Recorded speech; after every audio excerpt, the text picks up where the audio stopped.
আমরা চলে এসেছি ক্যালোকাতে। ক্যালোকা হচ্ছে বাংলাদেশের একমাত্র লোকোমোটিভ মেরামত কারখানা।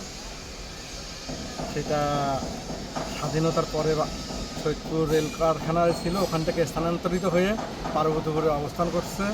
আমরা মোটামুটি মেরামত করা থেকে শুরু করে সব কিছুই অবলোকন করলাম। বেশ ভালো লাগলো, সবুজে ঘেরা শান্ত পরিবেশ। আমরা এখন দেখানোর চেষ্টা করব কারখানায় কি পরিমাণের অকেজো ইঞ্জিন বা লোকোমোটিভ রয়েছে, আমরা একটু দেখাই দিই। এই যে অনেক মাইক্রো দেখতে পাচ্ছেন, এখানে অনেক মাইক্রো, এগুলো কিন্তু এখন ওকে